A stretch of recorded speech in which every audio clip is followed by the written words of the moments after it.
నీ సాక్షిగా నేనుండుట ఈ మంటికి భాగ్యము. క్రైస్త లార్డ్ అందరికీ మరొక కొత్త సజీవ సాక్షితో మీ ముందుకు రావడానికి దేవుడు ఎంతగానో కృప చూపించాడు. అయితే ఇప్పటి వరకు మీరు సజీవ సాక్షులు ప్రోగ్రామ్ లో అనేకమైన సాక్ష్యాలు వింటూ బలపడుతున్నారని మేము ఎంతగానో నమ్ముచున్నాము. అయితే ఈ రోజు మరొక కొత్త సజీవ సాక్షిని దేవుడు మన ముందుకు తీసుకొస్తున్నాడు కాబట్టి ఆలస్యం చేయకుండా సాక్షిని ఇంట్రడ్యూస్ చేసుకుందాము. ఇప్పుడు ఒక సాక్షిని తీసుకొస్తాం మనము. ఈ రోజు సజీవ సాక్షిగా వైఫ్ అండ్ హస్బెండ్ గా మన ముందుకు మిస్టర్ అండ్ మిస్సెస్ రమేష్ గారు మన ముందుకు రాబోతున్నారు. సజీవ సాక్షులు మిస్టర్ రమేష్ గారు అలాగే మిస్సెస్ శ్రీదేవి రమేష్ గారు కూడా మన ముందుకు రాబోతున్నారు. దుబా రమేష్ గారు, ఈయన స్టీల్ ప్లాంట్ లో సీనియర్ మేనేజర్ గా వర్క్ చేస్తున్నారు. లాసెన్బేస్ కాలనీలో అండ్ పెద్దవాల్తేరులో విశాఖపట్నంలో నివసిస్తున్నారు. మిస్సెస్ శ్రీదేవి రమేష్ గారు ప్రేయర్ వారియర్ గా జీజస్ కాల్స్ ప్రేయర్ టవర్ లో అనేకుల కొరకు ప్రార్థనా పరిచర్య చేస్తున్నారు. అయితే జీవితంలో దేవుడు చేసిన కార్యాలు అంటే కార్యాలు చేశారు, ఎలా దేవునిలోనికి వచ్చారు, ఇప్పటి వరకు మనం అన్ని విన్నాము. ఇలా కొత్త కొత్త సాక్ష్యాలు మనం వింటూ ఉంటే మన జీవితాల్లో ఉన్న కష్టాలను లేకపోతే ఆపదలను ఎలా మనము వాటన్నిటిని అధిరోహించాలో మనకు తెలుస్తుంది. కాబట్టి ఇటువంటి సాక్ష్యాల ద్వారా మనం బలపరచబడదాము. అలాగే ఈ రోజు రమేష్ గారి యొక్క సాక్ష్యంలో ఆయన మాటల్లోనే మనం విందాము. క్రైస్ట్ లార్డ్ అండి, వెల్కమ్ టు ద సజీవ సాక్షులు ప్రోగ్రామ్. రమేష్ గారు అండ్ శ్రీదేవి గారు, మీరు ఇంతకు ముందు ఎప్పుడైనా మీ సాక్ష్యాన్ని ఎక్కడైనా పంచుకున్నారండి? మొదటిసారి నేను నా యొక్క సాక్ష్యాన్ని మీతో పంచుకుంటున్నానండి. రమేష్ గారు, మీరు అంటే ఇప్పటి వరకు మా సజీవ సాక్షులు ప్రోగ్రామ్ లో సజీవ సాక్షుల్లో అనేక మంది వచ్చారు, వారి సాక్ష్యాలు పంచుకున్నారు. అందరూ కూడా అంటే కొంతమంది మాత్రమే చిన్నప్పటి నుంచి దేవునిలో ఉండి మరలా జీవితాల్లో చేసిన మేలులు అవన్నీ చెప్పారు. అంటే మీ జీవిత సాక్ష్యాలు అంటే మీరు చిన్నప్పటి నుంచి దేవునిలో ఉన్నారంటే, లేకపోతే అందరిలో అంటే మధ్యలో మారడము లేదా దేవుడు మీ ఇలా మిమ్మల్ని మీరు దేవునిలోకి ఎలా వచ్చారు? నేను మొట్టమొదటిగా హైందవ కుటుంబంలో పుట్టి పెరిగానండి. మరి మా నాన్నగారి పేరు దువ్వా లక్ష్మీనారాయణ గారు, మరి అమ్మగారి పేరు దువ్వా ఆదిలక్ష్మి. మరి మేమైతే నిష్ట కలిగినటువంటి హైందవ కుటుంబం నుంచి వచ్చాం. మరి మా తల్లిదండ్రుల యొక్క మరి భక్తి మరి పిల్లలుగా మరి నాకు కూడా సంక్రమించి అతి భక్తి వినయాసక్తుడున్నాయి. మరి మరి ఆ యొక్క హైందవ పద్ధతులన్నిటిని కూడా నేను ఆచరించేవాడిని. నేనైతే మరి నా చిన్నతనం నుంచి కూడా అంటే నా తల్లిదండ్రులు మరి నన్ను పోషించిన విధానం బట్టి కానివి, నా యొక్క మరి మిగతా కుటుంబ పరంగా కూడా మరి నాకు చిన్నప్పటి నుంచి భక్తి భావం అనేది చాలా ఎక్కువగా ఉండేది. ఒక మాటలో చెప్పాలంటే నేను ప్రతి శనివారం కూడా ఉపవాసం ఉండి హిందూ పద్ధతులన్నీ కూడా నేను ఆచరించేవాడిని. ఒక మాటలో చెప్పాలంటే మరి ఉదయకాలం నుంచి రాత్రి వరకు కూడా ఉపవాసం ఉండి పూజలో నేను నిష్ణాతుడై ఉండి మంచినీళ్ళు కూడా తాకుండా అంత నిష్ణ కలిగి నేను మరి ఆచరించేవాడిని. మీరంటే పూజలో భక్తిలో ఎక్కువగా ఉంటున్నారు అని చెప్పారు కదండి, అంటే మీరు ఎక్కువగా ఏ దేవుణ్ణి ఆరాధించేవారు? మరి తల్లిదండ్రుల ద్వారా కానీ మా పెద్దన్న ద్వారా కానీ నా తిరుపతిలో ఉండే వెంకటేశ్వర గారు అంటే మరి నాకు చాలా ఇష్టదైవంగా ఉండేది. ఎందుకంటే నాకు చిన్నతనం నుంచి కూడా నేను అనేక పర్యాయాలు మరి తిరుమల కొండకి నడిచి వెళ్ళేవాడిని. నాకు వివాహం అయిన తర్వాత కూడా మరి మా యొక్క దంపతులిద్దరిని కూడా మరి ఆ తిరుపతి పంపించినప్పుడు మరి అక్కడ సుప్రభాత సేవ అనే సేవ జరిగేది.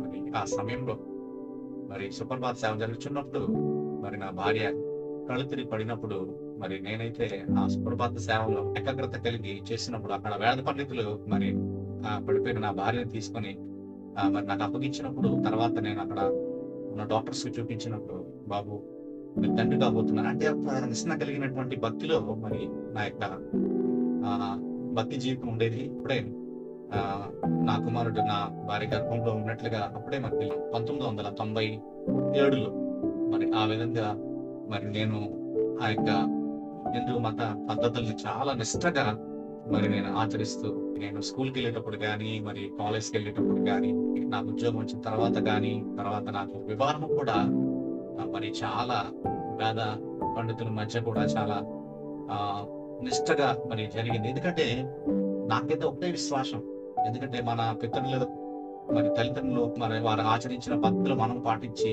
మన సంస్కృతి మన దేవుళ్ళు మన యొక్క ఆచారాలను మనం చాలా చాలా గౌరవంగా మరి మనం నడిపించాలనే ఒక దృక్పథం నాలో చాలా బలంగా ఉండేదండి. మీరు అంటే ఇవన్నీ చెప్తున్నారు కదండి, ఇంత బాగా భక్తిగా ఉన్నారు అని చెప్తున్నారు. అంటే మీరు ఏం వర్క్ చేసేవారండి అప్పుడు? నేను స్టీల్ ప్లాంట్ లో ఫస్ట్ డిప్లొమా మెకానికల్ అయిందండి. అయిన తర్వాత నేను చార్మినార్ స్టీల్ ప్లాంట్ లో మరి నేను వర్క్ స్టార్ట్ చేశాను. ఆ తర్వాత దేవుని మహాకృపను బట్టి నేను ఏఎంఐ మెకానికల్ ఇంజనీరింగ్ కంప్లీట్ చేశాను. కంప్లీట్ చేసిన తర్వాత మన ప్రమోషన్స్ ద్వారా టెక్నికల్ గా నేను రోలింగ్ మిల్స్ అనే డిపార్ట్మెంట్ లో మరి నేను వర్క్ చేసేవాడిని. నా యొక్క మేనకోడలు అయినటువంటి అలాగే మా పెద్దదిగా అయినటువంటి మరి శ్రీదేవి గారితో నాకు వివాహం జరిగిందండి. నేనైతే ఎప్పుడు కూడా నా హృదయాన్ని హైందవ పద్ధతులు ఉన్నప్పటికీ కూడా నేను ఎప్పుడు కూడా నిర్మలంగా ఉంచుకోవడానికి నేను ఇష్టపడేవాడిని. మరి ఎందుకు మరి నాకు తెలియదు, కానీ మరి ఏ విషయంలో కూడా ఎవరు బాధపడినా, ఎవరు మరి వేరే విధంగా మాట్లాడినా అది నాకు నచ్చేది కాదు. మరి అలాంటి జీవితము మరి జీవిస్తున్నప్పుడు నాకు అనుకోకుండా మరి ప్రభు నాకు 2004లో మరి నేను పడుకుంటుండగా ఎర్లీ మార్నింగ్ 3 గంటలకి నా కళ్ళలో వచ్చాను. నేను ప్రభుని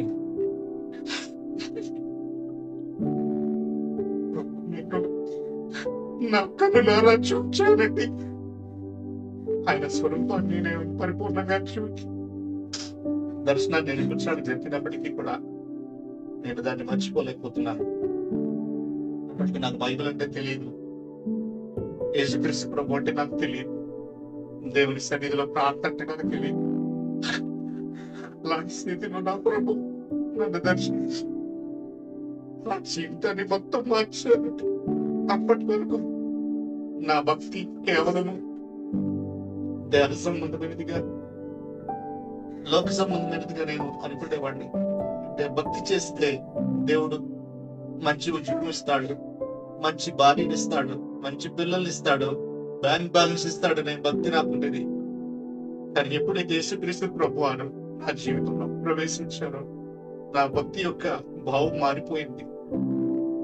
అయితే నేను ఒక పాపినని, మరి నా జీవితము మరణంలోనికి వెళ్ళిపోతుందని, ఆ మరణంలో నుంచి నాకు యేసుక్రీస్తు ప్రభువు జీవంలోనికి నాకు నడిపించారని మరి ఈ దేవుని గ్రంథమైనటువంటి బైబిల్ మరి ధ్యానించడం ద్వారా తెలిసింది. నాకు సుమారు ప్రభు నాకు దర్శనం ఇచ్చిన తర్వాత 4 రోజుల వరకు కూడా యేసుక్రీస్తు ప్రభు అని నాకు తెలియదండి. అయితే నేను నిష్ఠగా అప్పటి వరకు పూజలు చేసేవాడిని.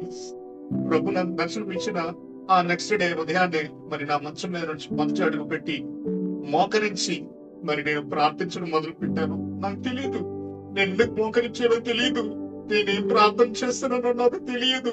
కానీ నాకు తెలియని భాషలో ఆ యేసయ్యను ప్రార్థించడం మొదలు పెట్టాను. అయితే నా ప్రార్థన ఇంట్లో ఎవరూ గమనించలేదు. అయితే ఆ ప్రభు యొక్క దర్శనాన్ని కూడా నేను మీకు కొన్ని విషయాలు నేను చెప్పాలని అనుకుంటున్నానండి. ఆ రోజు 2004 ఏప్రిల్ 18వ తారీఖుని నేను నా యొక్క స్టీల్ ప్లాంట్ ఉద్యోగం చేసుకుని నేను సుమారు 11-11:30 పడుకుండగా ఎర్లీ మార్నింగ్ 3 గంటలకి ఒక తల్లి లాంటి వ్యక్తి నా దగ్గరికి రావడం, ఆయన చుట్టూ నేను వర్ణించలేనటువంటి ఆ వెలుగుతో ఆయన నా దగ్గరకు వస్తున్నారు. ఆయన యొక్క వస్త్రాలు చూశాను, ఆయన యొక్క చేతులు చూశాను, ఆయన చేతిలో ఇలాంటి పుస్తకం కూడా చూశాను. ఆయన నా దగ్గరకు వస్తున్న కొలది ఆ వెలుగు రెట్టింపోతూ ఉంటుంది. అయితే ఆయన నాతో ఏ విధమైనటువంటి సంభాషణ చేయలేదు, కానీ నా దగ్గరకు వస్తున్నప్పుడు నేను కూడా ఆయనతో మాట్లాడకుండా నేను నా దగ్గరికి రాకండి అని చెప్పేసి అంటుండగా ఆ ప్రభు నాకు నా మాట ఆయన లెక్క చేయకుండా నా దగ్గరకు వచ్చి ఆయన నా కుడి రెక్క పట్టుకొని ఆయన పట్టుకున్నటువంటి ఆ యొక్క పుస్తకాన్ని తెరిచి సుమారు 40 నుంచి 50 సెకండ్లు ఆ యొక్క దర్శనాన్ని నాకు ఇచ్చిన తర్వాత ఆయన అదృశ్యమైపోయారు. నాకు తెలియని సంతోషం నా హృదయంలో నింపబడ్డది. మరి నాకు తెలియని ఆనందం నా హృదయం అంతా నింపబడ్డది. నేను ఉదయం 6 గంటలకు లేచి ఆ మంచం మీద నుండి దిగిన వెంటనే నేను మోకరించి ప్రార్థన చేయడం మొదలు పెట్టాను. అది ప్రార్థన అని నాకు తెలియదు, అది యేసయ్య అని నాకు తెలియదు. 1996లో మరి వివాహం జరిగినప్పుడు మరి అప్పటికే విశ్వాసిగా ఉన్నటువంటి మా అమ్మగారు మరి నన్ను వివాహము శ్రీనివాస కళ్యాణ మండపం రైల్వే స్టేషన్ దగ్గరలో అయిన తర్వాత ఉదయం 5 గంటలకి మా అమ్మ వెళ్తున్నటువంటి సంఘమైనటువంటి కల్వరి బాప్టిస్ట్ సంఘానికి తీసుకెళ్ళినప్పుడు ఆ పాస్టర్ గారు నాకు ఒక బైబిల్ ఇవ్వడం జరిగింది. ఆ బైబిల్ని నేను అక్కడి నుంచి వచ్చిన వెంటనే 96లో నేను మా యొక్క గృహంలో నా కబోర్డ్లో నేను దాన్ని పెట్టేశాను. ఎందుకంటే మన గ్రంథం కాదు, అది మనకు సంబంధించిన గ్రంథం కాదు. ఆవిడకి ఏదో తృప్తి కొరకు మనం ఈ విధంగా వెళ్ళాము, ఆ పాస్టర్ గారు ఏదో పుస్తకం ఇచ్చారని చెప్పి ఇచ్చేశారు. కానీ అప్పుడు ఆ మరుక్షణం నుంచి నేను ఆ గ్రంథాన్ని మరి నేను వెతకడం మొదలు పెట్టాను. సుమారు ఒక అరగంట ఎతికిన తర్వాత ధూళితో నింపబడినటువంటి ఆ బైబిల్ని నేను తీసి చదువుతుంటే ఎవరితోనో వ్యక్తితో ముఖాముఖిగా మాట్లాడుచున్నట్టు నాకు అనిపించింది. అది యేసయ్యనప్పటికీ కూడా నాకు తెలియదు. కానీ నేను చదువుచుండగా ఆ సంతోషము, తెలియనటువంటి ఆనందము మరి నా శరీరం అంతా పులకరించడం, నా రోమాలన్నీ మరి ఎంతో స్పందన కలిగి ఉన్నప్పుడు మరి నేను కన్నీరు కులాయి ట్యాప్ అయితే ఎలాగైతే ఓపెన్ చేస్తారో ఆ విధంగా కన్నీరు నా కళ్ళలో నుండి కారణం గొప్ప సంతోషాన్ని అనుభవించడం మరి నా జీవితంలో నేను చూడమే కాదు, అనుదినం కూడా నేను మోకరించి ప్రార్థించి మరి బైబిల్ని చదవడం నేను చేస్తున్నాను. జరుగుతుండగా మరి సుమారు 1 రోజుల తర్వాత కల్వరి బాప్టిస్ట్ సంఘం నుంచి మరి పాస్టర్ గారు హౌస్ విజిట్ కోసం వచ్చారు. వచ్చినప్పుడు నేను నా యొక్క స్టీల్ ప్లాంట్ ఆఫీస్లో వర్క్ చేసుకొని మరి నేను ఉదయాన్నే నేను ఒక కార్నర్లోకి వెళ్ళి తడి బట్టలతోనే, అప్పటికీ కూడా నా యొక్క సాంప్రదాయమైనటువంటి హిందూ సాంప్రదాయంలో మరి తడి బట్టలతోనే నేను దేవుని సన్నిధిలో ప్రార్థించేవాడిని.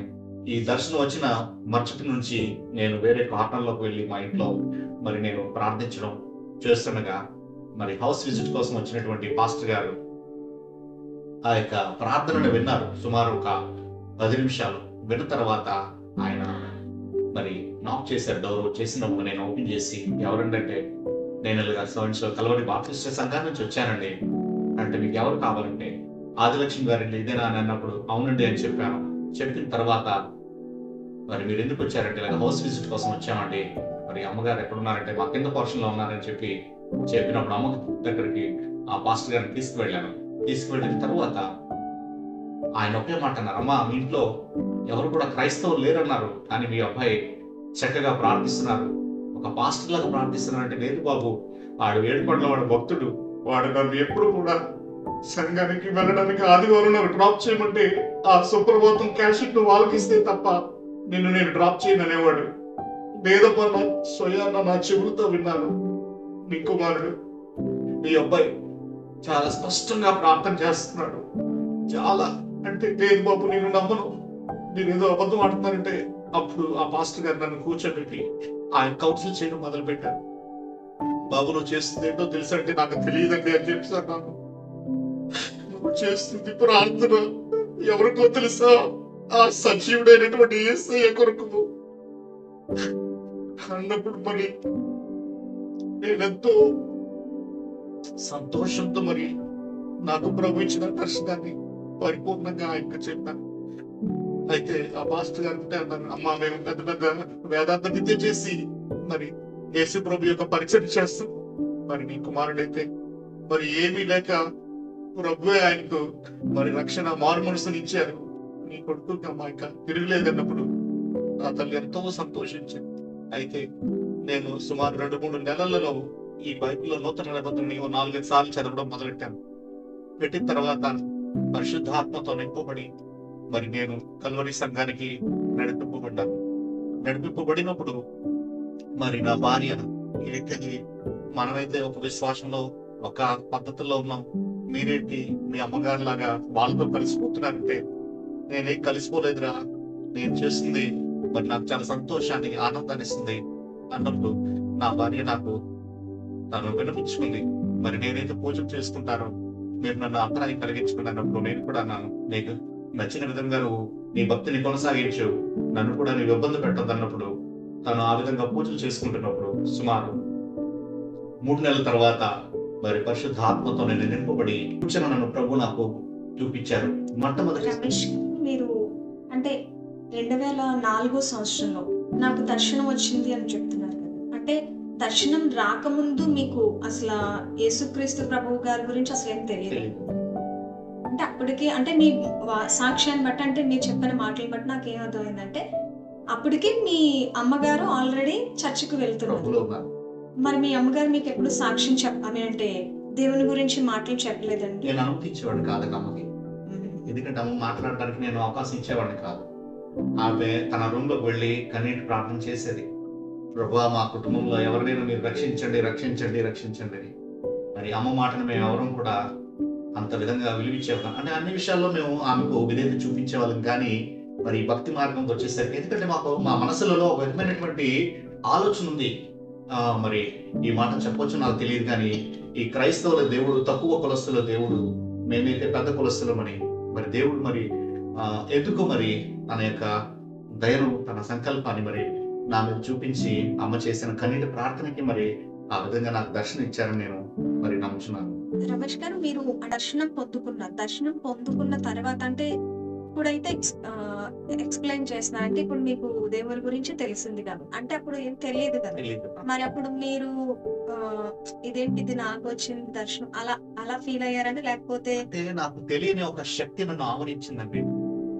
ఆ శక్తి మరి నన్ను ఏం చేస్తుందంటే, ఈ బైబిల్ ని నేను పట్టుకొని చదువుతుంటే ఆ శక్తి నాలో పనిచేయడం మొదలు పెట్టింది. ఇప్పటికీ కూడా ఆ శక్తి నాలో ఉన్నది. అయితే దేవుని లేఖనాన్ని మరి ధ్యానించిన తర్వాత ఆ శక్తి మరి ఏంటో కాదు, పరిశుద్ధాత్మ అని నేను గ్రహించాను. ఆ పరిశుద్ధాత్మ నన్ను నడిపించి మరి దేవుని యొక్క గ్రంథాన్నంతా కూడా చదవడానికి నాకు మార్గాన్ని చూపించింది. అంటే రమేష్ గారు, మీరు ఆల్రెడీ వ్యతిరేకంగా ఉన్నట్టు మీ మాటలను బట్టి అర్థమవుతుంది. మరి ఇదేంటి నాకు ఈ టైప్ ఆఫ్ ఇలా అంటే మీకు దర్శనం అని కూడా తెలియదు కదా, ఎలా కళ వచ్చింది ఏంటి అని అనుకుని ఉంటారు నాకు తెలిసి. అప్పుడు ఇలా కళ వచ్చింది ఏంటి, ఇలా వచ్చింది ఏంటి, నేను అసలు నమ్మను కదా అనే ఆలోచన రాలేదండి. అంటే మీకు వ్యతిరేకం రాకుండా అటువైపు వెళ్ళాలి అని ఆలోచన వచ్చిందండి. నేను అడుగుతున్న మీకు అర్థమైంది? లేదండి, ఎందుకంటే అదే అంటున్నాను, మా సాధారణంగా కలిస్తే మీరు అడిగినట్లు అలాంటి ఆలోచన వచ్చిండేది. మరి ఈ యొక్క దర్శనం వచ్చిన తర్వాత నాకు తెలియని శక్తి నన్ను ఆవరించిందండి. ఆ శక్తి ఏంటంటే నా తలంపుల్ని, నా ఆలోచనలన్నిటినీ కూడా ఆ తలంపులు నన్ను అసలు ఆ విధంగా ఆలోచన రాకుండా చేసాయి. ఎందుకంటే ఒక విధంగా చెప్పాలంటే ఇప్పుడు మరి ఈ తేనెటీగలు మరి ఆ పుష్పాల దగ్గరికి ఏ విధంగా వెళ్ళిపోతాయో రెండో ఆలోచన లేకుండా, మరి దేవుడు నాకు దర్శనం ఇచ్చిన తర్వాత నాకు రెండో ఆలోచన రాలేదండి. ఎందుకంటే ఆ శక్తి అంతర్ని అది ఓవర్టేక్ చేసిందండి. It overpowered my thought process but that force has led me above my thoughts and my abilities. So that is the reason I could just follow what that force has just guided me to do. So that force has just forced me to meditate the word of God day and night. Why? Because I'm getting some sort of joy, some sort of happiness, and my soul and my body totally rejoicing while I'm meditating the word of God. And one way my face totally became white. It was glowing, it is glittering, and my joy was overflowed that I could not able to tell it with words. You feel like that? Yes, that I felt in such a way. And నేను ఆఫీస్కి వెళ్ళినప్పుడు మరి నా colleagues, మా యొక్క boss అందరూ ఉన్నారు, రమేష్ ఏంట్రా నీ ఫేస్ అంతా వైట్ గా అయిపోయింది, నువ్వు ప్లాస్టిక్ సర్జరీ చేసుకున్నావా ఏంటి అని అడిగాను. నేనేం చేసుకోలేదు అని చెప్పాను. ఆ దర్శనం గురించి అంటే పాస్టర్ గారు కాకుండా ముందు ఎవరికైనా అంటే మీ ఇంట్లో వాళ్ళకి ఎవరు చెప్పలేదండి. నేను అప్పటికీ కూడా రహస్యంగానే మరి నాకు ప్రభు ఇచ్చిన దర్శనం తర్వాత నేను రహస్యంగానే ప్రార్థన చేయడం, రహస్యంగానే బైబిల్ చదవడం చేస్తున్నాను. ఎన్ని రోజులు? సుమారు 9 రోజులు జరిగిందండి. ఆ విధంగా అమ్మకు కూడా చెప్పలేదండి. అమ్మకు కూడా చెప్పలేదు, అమ్మకు కూడా తెలియదు, ఎవరికి తెలియదు, ఈవెన్ నా భార్య కూడా తెలియదు ఆ విషయం. ఆ హౌస్ విజిట్ కి మాస్టర్ గారు వచ్చిన తర్వాత నేను ప్రార్థన చేయడం అని చూచి అక్కడ ఒక డౌట్ వచ్చిందండి. అంటే మీరు ప్రార్థన చేస్తున్నారు అన్నారు, అంటే నేను తడి బట్టల మీద ఉండి ప్రార్థన చేస్తున్నప్పుడు పాస్టర్ గారు వచ్చారు అని చెప్పారు. అంటే అక్కడ మీరు తడి బట్టల మీద ఉండి ప్రార్థన చేస్తున్నారని చెప్పారు కదా, అంటే మీరు ఆల్రెడీ మీరు చెప్పారు వెంకటేశ్వర స్వామి భక్తులని అని, అంటే అక్కడ ఉండి చేస్తున్నారండి లేకపోతే వేరే దగ్గర? The moment I got the dream, just I come out of the idols, I come out of the photos what were there displayed at our home in a puja gadi, but I came apart from that place and I'm bowed down at a corner of our house there at Murali Nagar, and I'm crying and I'm praying.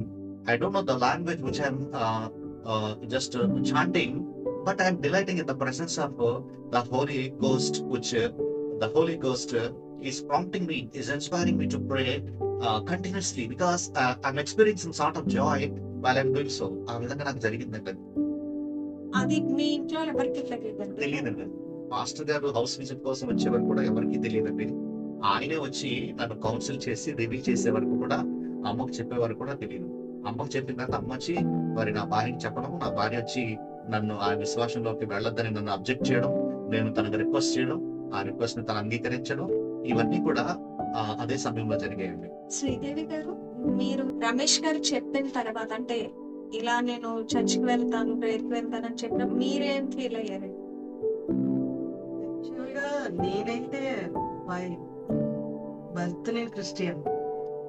By birth Christian. Actual ఎలా ఏంటది, నేను Christian స్కూల్లో చదువుకున్నాను. నాకు అక్కడ faith ఏంటంటే స్కూల్కి వెళ్ళగానే ఇలా అనుకొని వెళ్ళేదాన్ని లోపలికి. అందరూ చిన్నప్పటి 4th క్లాస్ నుండి క్రిస్టియన్ స్కూల్లో జాయిన్ అయ్యాను. నేను వెళ్తున్న కొద్దీ మా టీచర్స్ అందరూ గాడ్ గురించి చెప్పేవారు, జీసస్ గురించి. కానీ జీసస్ అంటే నాకు ఎవరో తెలియదు, జస్ట్ గాడ్, దేవుడు అంతే. నేను హిందువులో కూడా నేను ఎప్పుడు హార్ట్ఫుల్ గా నేను ప్రేయర్ చేయడం తెలియదు, హిందూ దేవుళ్ళు కూడా. నాకు చిన్నప్పటి నుండి మా మమ్మీ డాడీకి పిల్లలు లేరని మా అన్నయ్య పుట్టాక విలేజ్ లో ఉండేవారు. వాళ్ళు ఆడపిల్ల కావాలని వాళ్ళు ఎక్కువగా పూజ చేసేవారు, చాలా భక్తి పని. మా హస్బెండ్ మావయ్య కదా, అమ్మగారు మా నాన్నగారు ఎవ్రీడే ఫుల్ భక్తి అన్నమాట. వాళ్ళు ఎక్కువ పూజలు చేస్తే నేను పుట్టాను అని సంతోషి మాత టెంపుల్ దగ్గర ఎక్కువ పూజలు అవన్నీ చేసేవారు. నాకు కూడా వాళ్ళు తీసుకెళ్ళి అలా పూజలు అవన్నీ చేయించేవారు. కానీ నేను అక్కడికి వెళ్ళి ఏంటంటే ప్రసాదాల గురించి నేను నటించేదాన్ని. ప్రేయర్ చేస్తున్నాను, వాళ్ళకి పూజ చేస్తున్నానని వాళ్ళని నమ్మించేదాన్ని. కానీ నేను హార్ట్ లో అయితే నాకు అవేమి నేను ఒక మనిషిలా నాలా అనుకుండేదాన్ని, వాళ్ళని అలా ఫీల్ అయ్యేదాన్ని. ఇది వైజాగ్ వచ్చేసాము. ఫస్ట్ కందివచ్చారు గ్రామంలో ఉండేవాళ్ళం. తర్వాత వైజాగ్ వచ్చాక క్రిస్టియన్ స్కూల్లో జాయిన్ చేశాక నేను ఇంకా మా టీచర్స్ అందరూ నన్ను క్రిస్టియానిటీలో నడిపించడం, నా ఫ్రెండ్స్ అందరూ అలా ఉండేవారు, అలా క్రిస్టియానిటీలో ఉండేవారు. ఒక రోజు ఏం జరిగిందంటే, నాకు మా హస్బెండ్ తో మ్యారేజ్ అయిపోయింది. అయిపోయాక ఈయన మా హస్బెండ్ ఎక్కువ వెంకటేశ్వర భక్తులు. ఎలా అంటే ఇంకా వీక్, చాలా మంచి హార్ట్ అయింది, చాలా ఫెయిర్ గా ఉంటారు. ఆయనకి ఏం కల్మషం ఏమి ఉండదు, ఆయనకి ఏం తెలియదు కూడా, మంచి తప్ప ఆయనలో ఇంకేం ఉండదు. ఎక్కువ ఆయనతో పాటు నేను టెంపుల్స్ కి వెళ్ళేదాన్ని, కానీ నేను హార్ట్ఫుల్ గా ఏ రోజు నేను పూజ అయితే చేయలేదు. అది అతనికి కూడా తెలియదు ఇంతవరకు. నేను రక్షణ తీసుకొని చాలా ఇయర్స్ తర్వాత నేను ఈ విషయం ఆయనకి షేర్ చేసుకున్నాను. అంటే నేను ఎందుకంటే ఆయన్ని వద్దని అనేదాన్ని. ఈయన వీక్ లో అంటే వెంకటేశ్వర భక్తులు ఎలా అంటే, చిన్నప్పుడు నేను వీళ్ళ ఇంట్లో ఉన్నప్పుడు సాటర్డే ఫాస్టింగ్ ప్రేయర్ చేసేవారు, చాలా నిష్టగా ఆ రోజంతా. నేను స్కూల్ నుండి వచ్చి పూజ గదిలోకి వెళ్ళి ఒక అరటిపండు వెళ్ళి గబ్బగా వెళ్ళి తీసుకొని తింటుంటే దాని మీద ఆయన చాలా అరిచారనమాట. అంత నిష్ట నాకు అప్పటి నుండి నా మనసులో ఒక ముద్ర పడిపోయింది. ఇంత నిష్ట ఏంటి, ఆ బొమ్మలు ఏమైనా తింటాయా, అరటిపండ్లు నేను తింటే నాకు కడుపు నిండుతుంది కదా అని ఫీల్ నాదనమాట. అక్కడితో నేను ఇంక డిసైడ్ అయిపోయాను చాలా భక్తిలో అని అనేసి. పెళ్ళయ్యాక కూడా నా మైండ్ లో అదే ఉండిపోయింది. అందువల్ల ఈయన క్రిస్టియానిటీలోకి ఈయన ఇలా చెప్పారు కదా, సాక్ష్యం కూడా మీతో పంచుకున్నారు కదా, అది నేను ఎందుకంటే బిలీవ్ చేయలేకపోయాను. అందువల్ల అతనికి వద్దనేదాన్ని. అంటే అది నిజమా కాదా అని డౌట్ ఉండేది నాకు. అంటే మళ్ళీ ఈయన ఎక్కడ డిస్టర్బ్ అయిపోతారో, చర్చెస్ లో నాకు అంతగా నచ్చేది కాదు ఎప్పుడును. అంటే ఆ పద్ధతిలో నచ్చేది కాదు. ఎందుకంటే చాలా జెన్యున్ గా ఉంటారు. మాకు తెలియదు కదంతా.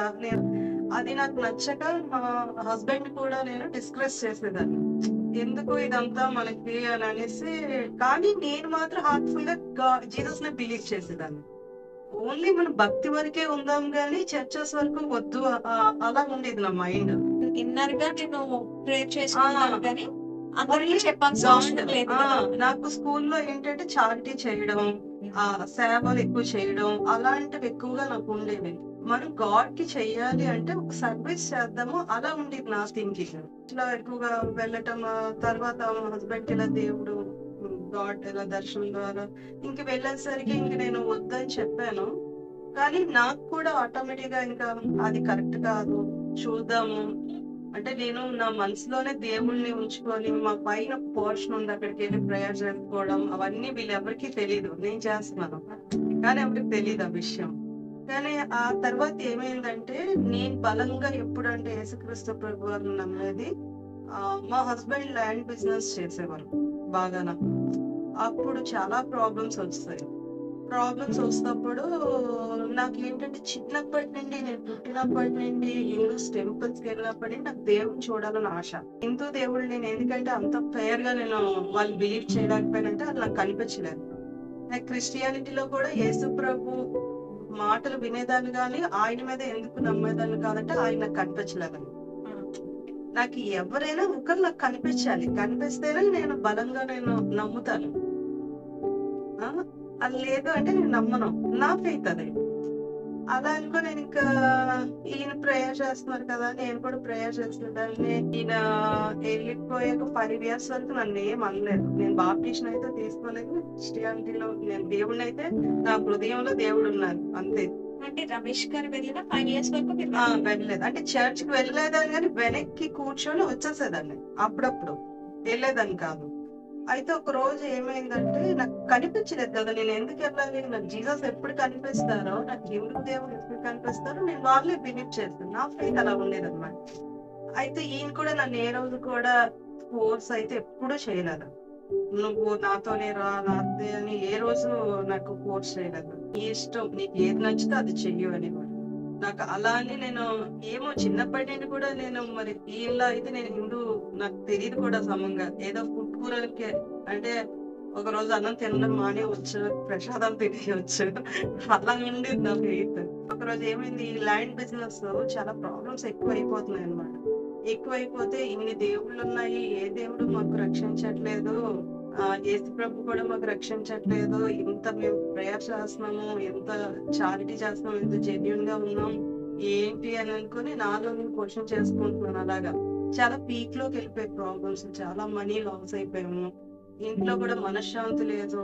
అసలు ఏం మాకైతే నార్మల్ గా ఉమ్మడి కుటుంబం అందరితో కలిసి ఉండడం తప్ప మాకేం తెలియదు. అలా మా మెంటల్ అలా ఉండేది అనమాట. అయితే ఏమైంది, ఒక రోజు ఇంక నేను ఇలా కాదు అని నాకు ఇంకా చనిపోవాలనిపించింది. అంటే ప్రాబ్లమ్స్ ఎక్కువైపోయాయి ఇంట్లో. మా హస్బెండ్ ఎక్కువగా అందరూ విమర్శిస్తున్నారు, మమ్మల్ని విమర్శిస్తున్నారు, నన్ను విమర్శిస్తున్నారు. నా వల్ల ఇదంతా అయింది, రియల్ ఎస్టేట్ బిజినెస్ ఇంట్లో అందరూ చేశారు. మా ఫాదర్ ద్వారా ప్రాబ్లమ్స్, మా బ్రదర్స్ ద్వారా, వీళ్ళ బ్రదర్స్ ద్వారా, అందరి ద్వారా మాకు ఎక్కువైపోయింది అనమాట. ఏంటి అంతా వచ్చి నా మీదకి వచ్చేసింది, అంటే నేనే ఏదో చేస్తున్నాను అని అనేసి నేను అది తట్టుకోలేకపోయాను. నా ఏజ్ అప్పుడు చిన్నది, అప్పుడు అంతా నేను ఏజ్ కూడా కాదు, అయితే 20 years ఉంటుంది నాకు. అది నేను ఫేస్ చేయలేక చచ్చిపోదాం అనుకున్నాను. ఇలా కాదు, చనిపోవడం ఏంటి అసలు, నేను ఎలాగైనా సరే దేవుడిని చూడాలి. యేసు ప్రభు ఫోటో ఉండేది మా ఇంట్లో, ఫోటో దగ్గరికి వెళ్ళి ఏసయ్య నువ్వు నిజంగా దేవుడు అయితే నాకు ఇప్పుడే కనిపించు, నాకు కనిపించి నువ్వు నాకు ఏదో ఒకటి చెప్తే నేను స్టాప్ అవుతాను అని నేను అలా ప్రేయర్ చేసుకున్నాను. ప్రేయర్ చేసుకొని చర్చ్కి వెళ్ళాను. చర్చ్కి వెళ్తే కల్వరి చర్చ్ కి మా హస్బెండ్ తో వెళ్ళాను. నేను మనస్ఫూర్తిగా నేను ఆ రోజు fasting prayers 40 days fasting prayers జరుగుతున్నప్పుడు నేను హార్ట్ఫుల్ గా అనుకున్నాను, నువ్వు నాకు ఈ 40 days లో కానీ నాకు కనిపిస్తే నేను నీ బిడ్డగా నేను నీ పరిచర్య చేస్తాను, నీ సేవలో ఉంటాను, నేను ఇంకెవ్వరు ఏమన్నా సరే నేను వినను అనేది నేను డెడికేట్ చేసుకున్నాను. ఆ రోజు నేను ఇంట్లో స్టార్ట్ చేశాను, ఎవరికి తెలియదు. నేను 21 days ఫాస్టింగ్ ప్రేయర్ లో whole day fasting prayer, only water తాగుతూ, అంటే సమంగా వీళ్ళెవరికి తెలియదు నేను తింటున్నానని అనుకుంటున్నారు, కానీ తెలియదు ఎవరికి నేను ఇలా తినట్లేదని. అంటే ఆ ప్రాబ్లమ్స్ అలా ఉండేవి అనమాట. అంత పెద్ద ప్రాబ్లమ్స్ లో ఉండేవాళ్ళు. అది ఎలా అంటే ఫైనాన్షియల్ ప్రాబ్లమ్స్ ఎలా ఉంటాయో తెలుసు కదా అందరికి, అలా ఉండేది. నాకు 21 day నా రూమ్ లోకి వెళ్ళి ప్రేయర్ చేస్తున్నాను. రోజు ప్రేయర్ చేసుకోవడం, మా అమ్మమ్మ గారు అప్పటికే సేవలో ఎదుగుతున్నారు కదా, నాకు చెప్తున్నారు దేవుడి మాటలు అన్ని, ఈయన మాటలు అన్ని వింటున్నాను. నా రూమ్ లో బోర్డన్ చేసి ప్రేయర్ చేసుకుంటున్నాను. ప్రేయర్ చేసుకునేసరికి 3 o'clock అయింది, ఆఫ్టర్నూన్ 3 o'clock అయ్యేసరికి ఆల్ ఆఫ్ ది సడన్ గా ఒక 5 minutes ప్రేయర్ అలాగా అవుతుంది. నా ఆత్మ ఒక్కసారి పైకి వెళ్ళిపోయింది. ఎలా అంటే ఇంకా మొత్తం స్వెట్టింగ్ ఫుల్, నా రూమ్ లో మొత్తం అంతా స్వెట్టింగ్ నిండిపోయింది. నా ఆత్మ పైకి వెళ్ళి సముద్రం ఉంటది కదా, అగాధ జలాలు అంటారు కదా, ఆ జలాల మీద నా ఆత్మ వెళ్ళి నడుస్తుంటే ఆ చివరిని సన్ ఉంటది, ఆ సన్ లో స్వరం నాకు వినిపించింది, రా నేను ఇక్కడ ఉన్నా. అసలు ఎలా అంటే ఆ రోజు 3 minutes అది నాకు ఆ దర్శనం. 3 minutes డైమండ్స్ ఉంటాయి కదా, వాటర్ అంతా డైమండ్స్ అయిపోయింది. నేను దాని మీద నడుచుకొని వెళ్తున్నాను. ఆ స్వరం వినేసరికి నాకు ఇక మొత్తం లేదు, నాకు తెలుస్తుంది. నా బోర్డౌన్, నా కాళ్ళు, నా బాడీ నాకు తెలుస్తుంది. నా ఆత్మ మాత్రం నా దగ్గర లేదు. నా ఆత్మ వెళ్ళి అక్కడ ప్రయాణం చేస్తుంది సముద్రం మీద.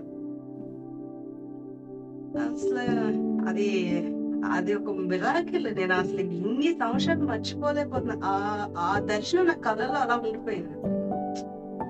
ఆ స్వరం, రా నన్ను చూడాలనుకుంటున్నా కదా, రా నీ దేవుడినై నేను ఉన్నాను, రా అని అనేసి నాకు పిలిచేసరికి వెంటనే కూర్చుని పడింది. వెంటనే కూర్చుని పోయి ఎలా అంటే మొత్తం స్వెట్టింగ్ తో నిండిపోయింది. పరిగెత్తుకొని వెళ్ళాను కిందకి. కింద మా అమ్మమ్మ గారు ఉన్నారు, అత్తగారు. వెంటనే వెళ్ళి పట్టేసుకొని ఏడ్చేస్తాను. నాకు ఏదో అంటే నేను దేవుడు ఆత్మ అనుకోలేదు, అది ఏదో నన్ను వచ్చి నన్ను ఎక్కడికో తీసుకెళ్ళిపోతుంది. ఆ దర్శనం మాత్రం వెలుగు, లైక్ లైటింగ్ అన్నమాట, వెలుగు. వెళ్ళి పట్టుకునేసరికి అప్పుడు అమ్మమ్మ అన్నారు, దేవుడిని చూడాలనుకున్నావు కదా, దేవుడిని చూడాలంటే అంత సామాన్యం అని, అయినా దేవుడు నిన్ను క్షమించి నేను దర్శించాను, ఇప్పుడు నమ్ముతావా యేసు ప్రభుని అని అనేసి వెంటనే అనేసరికి ఇంకా 45 days అయ్యాక నేను వెళ్ళి బాప్టిజం తీసేసుకున్నాను. నా ఫస్ట్ టెస్ట్ మనీ. అలా దేవుడు ఎన్నో సార్లు నాకు ఏ ఇయర్ కనిపించారు. అది ఈయన 2000 2006 అలా. ఇంకా అక్కడతో ఇంకా తర్వాత కూడా జీసస్ మళ్ళీ నాకు నేరుగా కనిపించడం. ఇంకా మా పరిచర్యలు అలా ముందుకెళ్తుంటే ఎన్నో శోధనలు ఎదుర్కోవడం, ఎన్నో అపజయాలు, ఎన్నో విజయాలు, ఎన్నెన్నో ఇంకా చూసాం. శత్రువులు విపరీతంగా అంతా ఏంటంటే మొత్తం అంతా శూన్యంగా అనిపిస్తుంది, కానీ శూన్యంలో అయినా ప్రకాశిస్తారు. మా లైఫ్ అలా వెళ్ళిపోతుంది. అందుకనే దేవుడి కొరకు మేము ఏది ఎక్కడికైనా వెళ్తాము, ఏది ఆశపడము, నిజాయితీగా మేము ఏదైనా చేస్తాము.